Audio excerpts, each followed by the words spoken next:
వరి ధాన్యం కొనుగోలులో రైతులు తీవ్రంగా నష్టపోతున్నారని అన్నారు BRS general secretary Jeevan Reddy. తేమ పేరుతో క్వింటాలకు 250 రూపాయలు నష్టపోతున్నారని, అవి ఆర్ఆర్ ట్యాక్స్ గా పరిగణించాలని అన్నారు. కాంగ్రెస్ అధికారంలోకి వచ్చాక రైతులను ఘోరంగా మోసం చేస్తుందన్నారు. రైతు డిక్లరేషన్ పేరుతో రాహుల్ గాంధీ రైతులను మోసం చేశారని విమర్శించారు. కేసీఆర్ హయాంలో ప్రతి పంటకు రైతులకు రైతు బంధు వస్తుండేదని, కాంగ్రెస్ ప్రభుత్వంలో రైతు భరోసా ఇచ్చే దిక్కులేదన్నారు.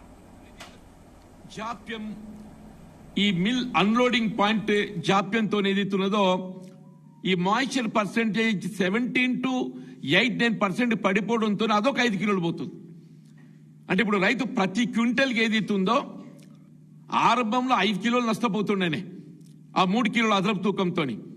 ఇప్పుడు ఏదైతే మాయిశ్చర్ పర్సెంటేజ్ పడిపోవడంతో ఇంకొక 5 కిలోలు పడిపోతుంది.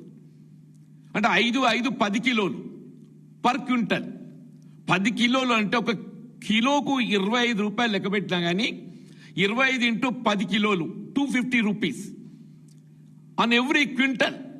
ప్రతి క్వింటల్ మీద ఇవాళ రైతు ఏదైతుందో 250 రూపాయలు నష్టపోతుండు. It is nothing but a RR tax, Revanth Reddy tax.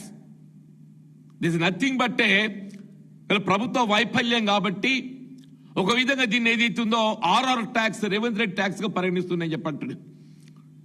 ఇవాళ మీరు ఏదైతున్నదో సరే రైతు భరోసా అన్నారు.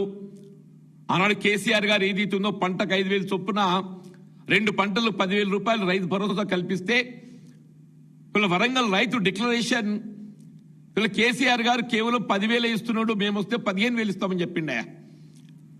వీళ్ళ రేవంత్ రెడ్డి గారు చెప్తే నమ్ముతాడో నమ్మడో అని చెప్పని స్వయంగా రాహుల్ గాంధీ గారు వచ్చి ప్రకటన చేసిండు.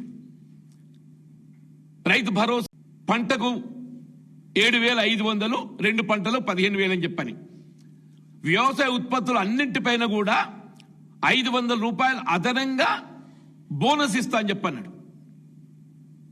వీళ్ళు నువ్వు 500 బోనస్ పక్కన పెట్టు, దేవుడు ఎరుగు, అసలు మద్దతు ధర దిక్కు లేకుంటైంది. ఇలా రైతు భరోసా 10,000 కేసీఆర్ గారి కాలం లోపల పంటకు వస్తుండే.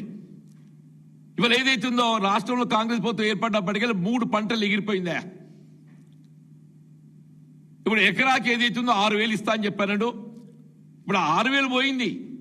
అదనంగా ప్రతి క్వింటల్ రైతు ఏదైతుందో నేను చెప్పిన ఆర్ఆర్ ట్యాక్స్ రూపకంగా ఒక 30 క్వింటల్ మనం దిగుబడి ఆశించినా కానీ 30 into 250 7,500 రూపాయలు ఏదైతుందో రైతు అదనంగా నష్టపోతుండని చెప్పంటున్నాయి.